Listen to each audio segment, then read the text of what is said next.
Hello, আসসালামু আলাইকুম। আজকে হচ্ছে অ্যাডোবি ইলাস্ট্রেটর যেই প্রথম ক্লাস। একবারে বেসিক থেকে আমরা একটু ধাপে ধাপে অ্যাডভান্সে যাব। তাই আপনারা যারা একেবারেই অ্যাডোবি ইলাস্ট্রেটর সম্পর্কে যাদের ধারণা নেই তারা একবার প্রথম থেকে দেখা শুরু করবেন। আর যারা অ্যাডোবি ইলাস্ট্রেটর কাজ আগে থেকেই জানেন তারা আপনারা স্কিপ করে নিতে পারেন। যেই কাজগুলো আপনি জানেন না সেগুলো সেখান থেকে শুরু করতে পারেন। ঠিক আছে, এইখানে অ্যাডোবি ইলাস্ট্রেটর ওপেন করার পর এরকম থাকবে ড্যাশবোর্ডটা বা ইউআই ডিজাইন যেটা আছে এরকম থাকবে। এইখান থেকে আপনি একটা আর্টবোর্ড নিতে হলে নিউ ফাইল, তারপর আপনি এই প্রিন্টে যাবেন বা ওয়েবে যাবেন। ওয়েবে গেলে মূলত এটা হচ্ছে যখন কোনো ডিজাইন আপনি অনলাইনের জন্য ডিজাইন করবেন, যেমন ফেসবুক কভার, তারপর ফেসবুক পেজের লোগো, তারপর ব্যানার ডিজাইন, আরও বিভিন্ন ইনস্টাগ্রাম পোস্ট ডিজাইন, তারপর ফেসবুকের পোস্ট ডিজাইন, আরও অনেক কিছুই আছে যেগুলো মূলত আমরা অনলাইনে যে ডিজাইনগুলো দেখি এরকম হলে মূলত RGB মোডে ডিজাইন করা হয় আর কি। আর যখন আপনি প্রিন্টের জন্য ডিজাইন করবেন তাহলে হচ্ছে CMYK, আপনি এইখান থেকেও CMYK সিলেক্ট করতে পারবেন, RGB সিলেক্ট করতে পারবেন, আবার এই ওয়েবের এইখান থেকেও CMYK RGB সিলেক্ট করতে পারবেন। যাই হোক, আপনারা এক জায়গা থেকে নিলেই হয়। যদি আপনার ডিজাইনটা প্রিন্ট হবে এরকম ডিজাইন হয় তাহলে আপনি CMYK নিতে পারেন।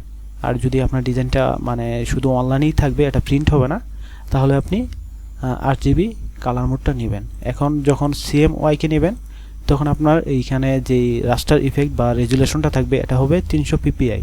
ঠিক আছে, আর যখন আপনি RGB নেবেন তখন আপনার রাস্টার ইফেক্ট এটা থাকবে হচ্ছে 72 ppi। তাহলে আপনার যেই সাইজটা আছে এটা একজ্যাক্ট কাজ করবে। এইখানে যে আমরা আর্টবোর্ডের যেই সাইজ নেব, এখানে আপনার যে আর্টবোর্ডটা নিব বা যেই ফাইলটা নিব এটার এখানে নাম লিখতে পারবো। ধরেন টেস্ট আমি দিচ্ছি, টেস্ট ক্লাস, এটা একটা নাম দিতে পারি। দেন আপনি এইখানে আমরা মূলত যারা গ্রাফিক ডিজাইনের কাজ করি বা অ্যাডোবি ইলাস্ট্রেটরের কাজ করে পিক্সেল, তারপর ইঞ্চি, মিলিমিটার, সেন্টিমিটার, এই চারটা সাইজ নিয়েই মূলত বেশি কাজ করা হয়। পিক্সেলেই সবচেয়ে বেশি কাজ করা হয়, তারপর ইঞ্চিতে। ঠিক আছে, এখানে পিক্সেল নেওয়ার পর এখানে আমি কোন সাইজে আমার ডিজাইনটা রাখবো। যেরকম আপনি ফেসবুক পোস্ট বা ইনস্টাগ্রাম পোস্ট ডিজাইন করতে হলে 1080, তারপর এখানে 1080 আমার মোড নিতে হবে RGB, তারপর স্ক্রিন সাইজ হচ্ছে 72 ppi, মানে স্ক্রিনের যে রাস্টার ইফেক্টটা থাকবে 72 ppi। ঠিক আছে, এইটা নেওয়ার পর জাস্ট আমি এখানে ক্রিয়েট দিয়ে দেব। তারপর এই যে দেখতে পাচ্ছেন এরকম একটা আর্টবোর্ড আসবে। এখন আমার যা ডিজাইন আছে সব এই আর্টবোর্ডের উপরে হবে। এগুলো আমরা পরে দেখব ডিজাইনের ব্যাপারটা।